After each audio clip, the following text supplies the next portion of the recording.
Belumkah datang waktunya bagi orang-orang yang beriman dan penduduk bumi untuk beriman? Dalam ikatan saya bersaksi secara rasa, fakta, rasa hati. Fatolah alaihim al-amatu faqasat qulubuhum, akibat mengabaikan adanya kebenaran al-haq, akibat mengabaikan bahwa kebenaran itu sesungguhnya ada pelakunya, ada subjeknya, ada yang berhak menjelaskan, ada yang berhak menunjukkan ini yang punya nama Allah. Inilah yang dikatakan nurullah. Akibat ini diabaikan, kemudian muncullah tafsir-tafsir, perkiraan-perkiraan, dan akhirnya berlalulah masa yang panjang atas mereka. Kemudian hati mereka menjadi keras karena mengira sudah berada di dalam kebenaran, padahal adalah tafsiran-tafsiran. Ini Quran yang murni. Wa kathrum fasikun, dan kebanyakan orang yang karena tidak mengenal Tuhan, tapi hanya berinterpretasi, mereka ini menjadi fasik, mengira di dalam kebenaran tapi tidak mengenal kebenaran, mengira bisa masuk surga tapi tidak mengenal surga, mengira akan menjadi suaminya widodari 70, kamu akan menjadi suaminya widodari 70, tapi nggak pernah tahu apa itu widodari. Ngertine ya wong wedok ayu ngono tok. Ayune kaya apa widodari sebagai wahyu nggak bisa digambar nih. Ya memang rasa digambar ya memang rong petuk. Merasa cukup hanya dengan menyembah nama-nama dan merumuskan sifat-sifat Tuhan. Merasa cukup dengan buku-buku, merasa cukup dengan ritualitas budaya orang di masa lalu, tapi tidak mengerti apa yang dilakukan oleh orang masa lalu itu sebenarnya. Kan ikut-ikutan. Inilah fakta sejarah. Manusia lebih condong mengikuti orang di masa lalu sehingga hanya menjadi budaya, walaupun faktanya orang yang sezaman dengan orang yang di masa lalu pun menolak, selalu begitu. Kita memohon, kita berharap ini zaman, ini saatnya. Jalhaq wa Zakal Badir, kita memohon, kita berharap manusia tersadar karena telah ribuan tahun, puluhan ribuan tahun. Nabi Adam itu sekitar 11.000 tahun yang lalu.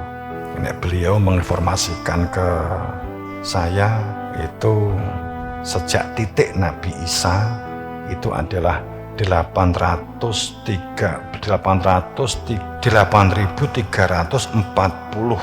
sebelum Masehi. Berarti ditambah loro 11-an tahun.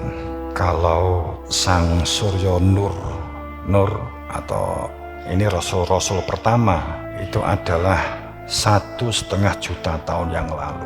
Kalau muncul biasanya hanya sebagai cahaya begitu ya.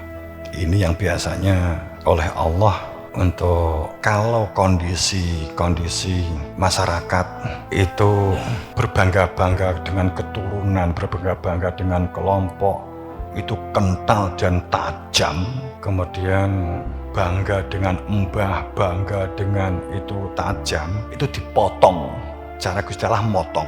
Jadi pada saat orang itu sangat bangga dengan keturunan, nek gak duwe keturunan agung, gak duwe keturunan luhur, kowe duduk keturunane, kowe gak iso dadi pemimpin, nek kowe gak duwe keturunane gak iso dadi ini, kowe iki ponakku, kowe iki putuku, kowe iki aja reno-reno, pamannya kan begitu.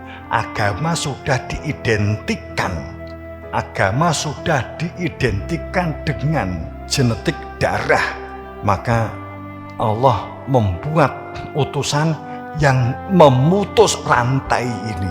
Maka Nabi Isa turun dikehendaki oleh Allah, sehingga Nabi Isa tidak punya bopo, tidak punya biung, dengan maksud tidak bopo ya, yang terekan tidak punya bopo. Walaupun sebenarnya Siti Maryam pun itu adalah titipan, karena Nabi Siti Maryam indung telurnya bukan Siti Maryam, tapi dititipkan ke dalam kandungan Siti Maryam. Dia hamil hanya beberapa waktu saja, walaupun mungkin ya di kitab yang ada sampai hamil 2 tahun, berbu maaf, itu biasanya kalau ada sesuatu sehingga masuk akal itu digawe menisan gitu loh ya. Mosok hamil kok mung 3 wulan, bohong, digawe diwalik wae 2 tahun diwetengi Siti Maryam kan gitu. Itu aslinya dititipkan di suatu tempat, kemudian nutfah sang romo dan nutfah sang ibu, kemudian setelah umur 6 bulan, 6 kemudian diletakkan di rahimnya sang ibu Siti Maryam, maka muncullah fitnah hebat, tidak bersuami kok tahu-tahu hamil kan gitu kan. Kemudian dituduh dengan zina bla bla bla bla, dan Siti Maryam adalah al-akhyar, pilihan Tuhan. Kembali, sesungguhnya seperti ini kalau ini kita mau detailkan begitu.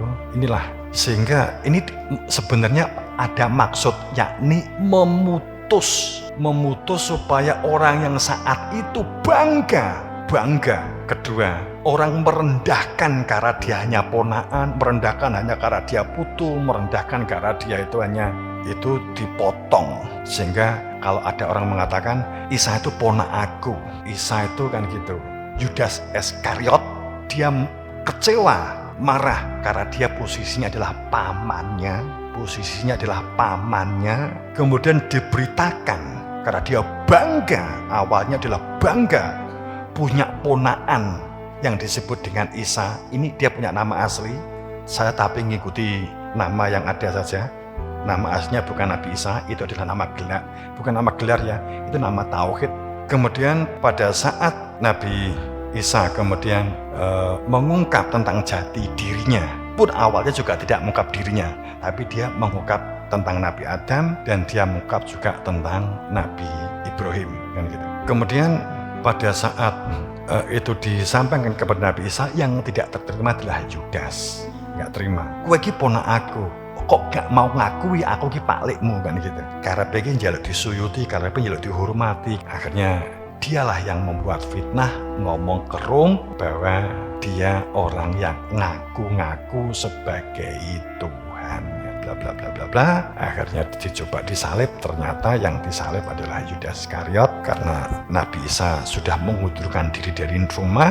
Yudas dan pasukan datang ke rumah, ternyata sudah kosong. Dia gila kehormatan, dia duduk di kursi yang biasa diduduki Nabi Isa. Dia duduk plek, kemudian pasukan datang, sudah diberitahu ciri Nabi Isa duduk di kursi ini, sebelahnya ini, kursinya tengeri ini, ciri-cirinya ini, kayunya ini, warnanya ini. Kemudian Yudas Iskariot lungguh di kono.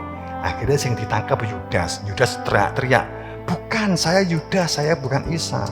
Tetap tidak digatek karena memang perintahnya sang raja adalah kursi dengan posisi duduk di sini, posisinya begini, bla bla bla bla.